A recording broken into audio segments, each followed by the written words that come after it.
ჩვენი მოთხოვნა არის, რომ ჯგუფში შევიდეთ და ამ გამოწვევას პასუხი სათანადოდ უნდა გასცეს ფონდმაც, ესე ვფიქრობ. ფონდმა უნდა შეცვალოს დაფინანსების დამატებით მე ვფიქრობ, რომ ამ გუნდს დაახლოებით 15 მილიონი ლარის ფარგლებში საფეხელფასო მარტო კონკრეტულად ფეხბურთელებზე გამოყოფილი სახელფასო ბიუჯეტი საკმარისი იქნება ამ ამოცანასთან დასაახლოვებლად. ყველა ვხვდებით, რომ რაღაცაა შესაძლებელი ამ პროცესში და ჩვენი პასუხისმგებლობა კლუბებმაც უნდა ავიღოთ, სახელმწიფომაც და ფედერაციამაც.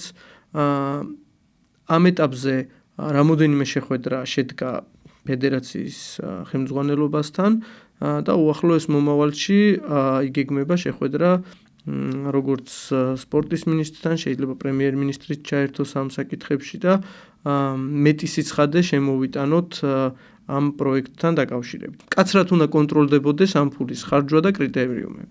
ეს ყველაფერი დიდი ალბათობით ახალი სეზონის დაწყებამდე უნდა ალბათ ახალი სეზონის დაწყებამდე უნდა მოგვარდეს. რომ ახალი სეზონიდან უკვე ახალი წესებით ვიცოდეთ რა წესებით ვთამაშობ. სრული ვიდეო ნახე Newsmakers-ის YouTube არხზე. თუ მოგეწონა ეს ვიდეო, დაალაიქე და გამოიწერე არხი, რომ არ გამოგჩეს შემდგომი საინტერესო სიახლეები.